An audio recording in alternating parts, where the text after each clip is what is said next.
Hello there, Scorpios. So the purpose of this reading here is we're going to talk about some of the energies coming in for you guys for the next 2 weeks.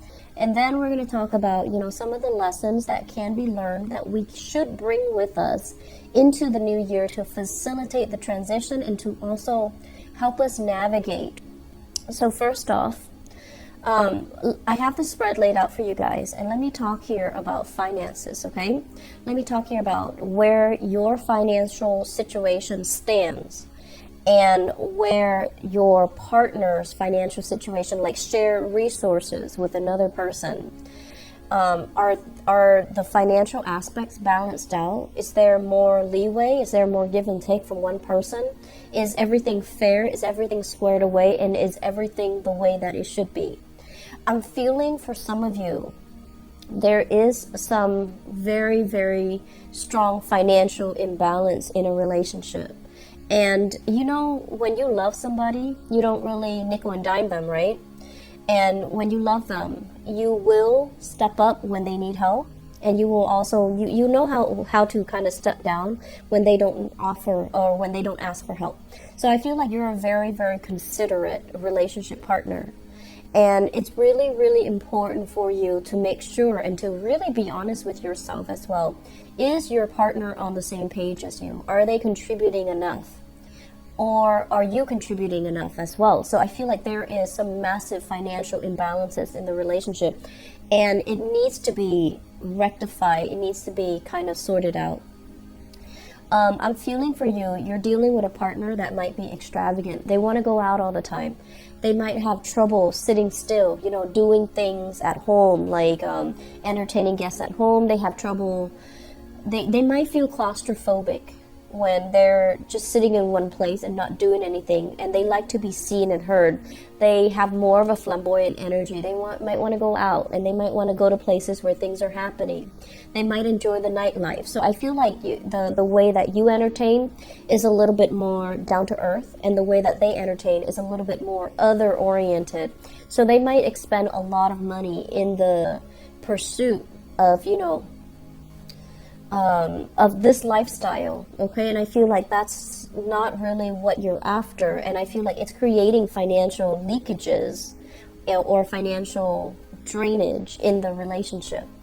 I'm also sensing for many of you as well, you're looking at a relationship and you're happy with the person, but I feel like you're looking for more drama, more chemistry, more excitement, more passion. And you might have had that very dramatic, theatrical relationship in the past, and you're longing for that. And so you're kind of comparing, that past relationship with your current relationship, and it's not really meeting your expectations in terms of what drama, chemistry, passion is supposed to be like. It's okay, but it's not the optimal best. And you're kind of looking at it like, I care about them, but I don't see myself marrying them. I don't see myself settling down with them, and I don't see myself having a stable relationship with them. And I'm also feeling as well, if you are in a marriage situation, the relationship, there's a lot of love, but it feels like something is stale. It feels like the passion, the chemistry, the excitement is not there. And I would advise you, during the Mercury retrograde period, and it's going to continue until the 23rd of December, reassess things, but don't jump the gun. Don't make any drastic decisions, because there will be a lot of reversals when Mercury goes direct, where you're going to regret these things, where you're also going to feel like the decision was made prematurely. Okay, so it's okay to ruminate and think about these things and be realistic, because in Mercury retrograde time frames, we also have very, very profound and deep insights into things that we otherwise might have swept under the rug during different times of the year. So I'm feeling here for you, ultimately, I feel many of you are going through this major maturation process where you're reinventing, re-identifying what a good relationship means.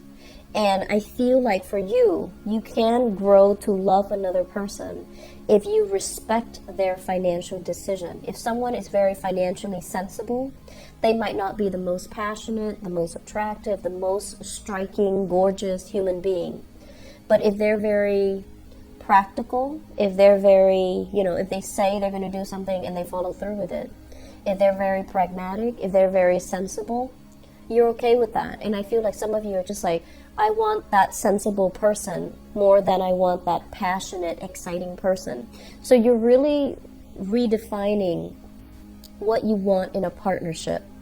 And you're redefining as well, you want that balance and give and take.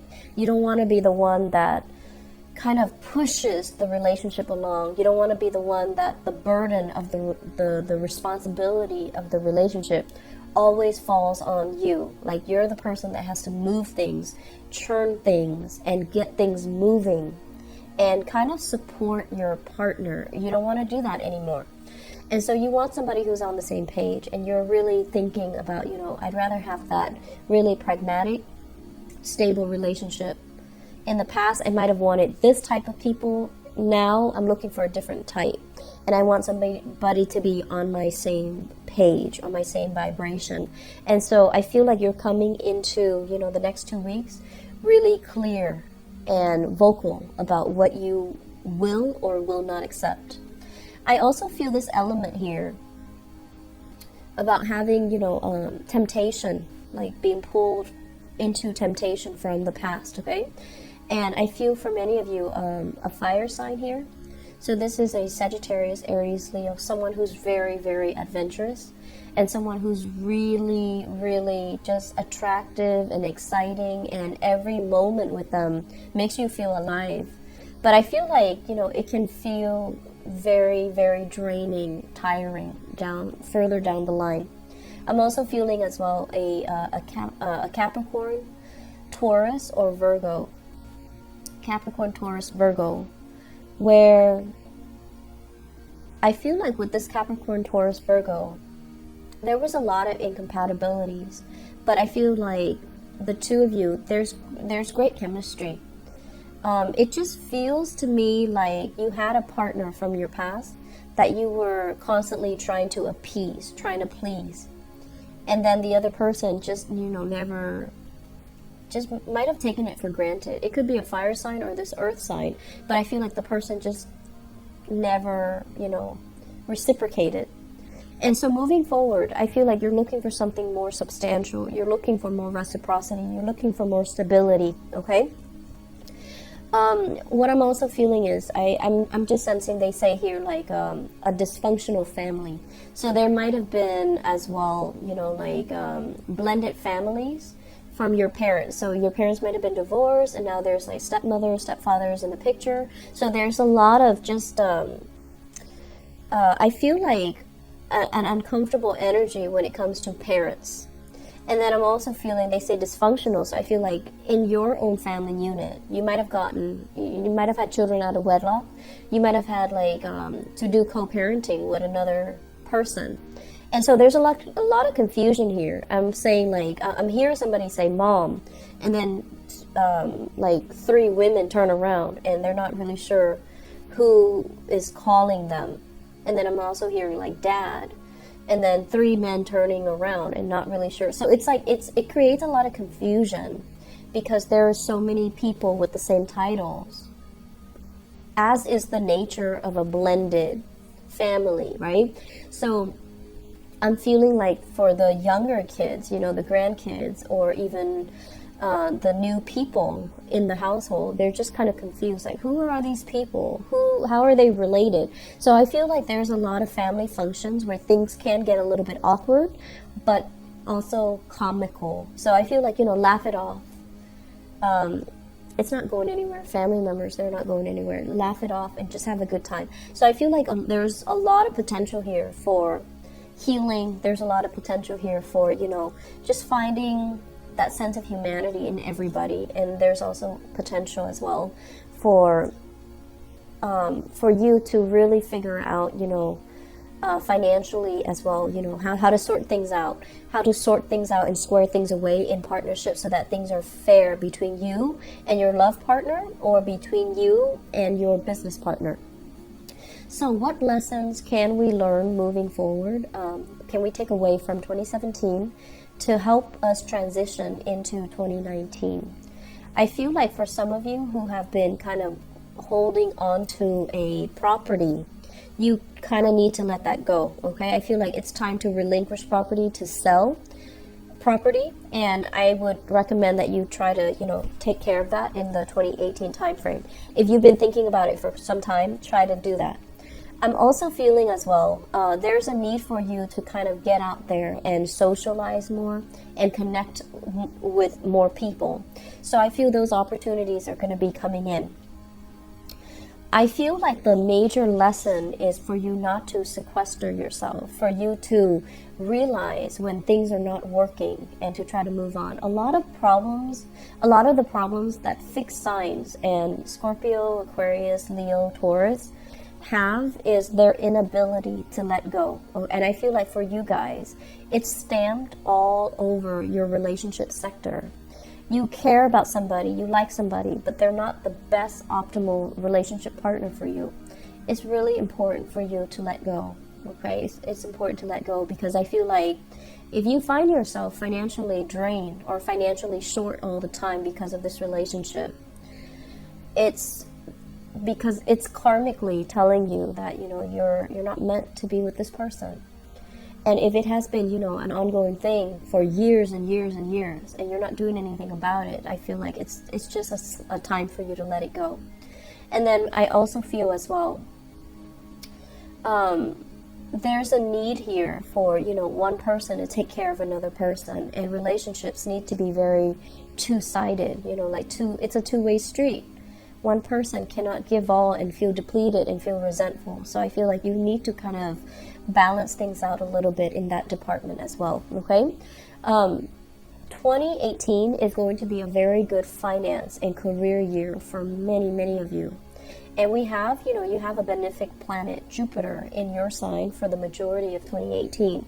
So it's really telling you to put relationships on the back burner and focus on your finances, focus on your career. Relationships, they should not distract you in the year of 2018. Put them all behind you, put them on the side, don't bother with them. Focus on your financial situation, focus on your work, focus on professionally networking with other people. And then the relationships, I honestly feel they can fix themselves. Once you detach, that's when your partner kind of shapes up. So I feel like that needs to happen for you to be a little bit more grounded and for you to be a little bit more focused when it comes to getting practical considerations kind of like all lined up, and then worry about the relationship later, okay? So for those who are single, focus on your financial situation.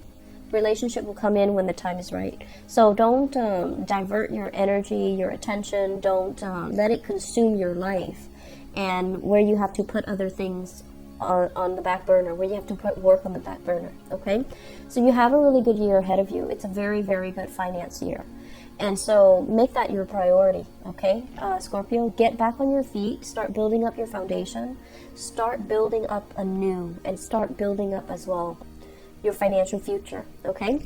I'm going to leave it at that. I do wish you all the best, and take care of yourself and have a blessed holiday season. Bye-bye.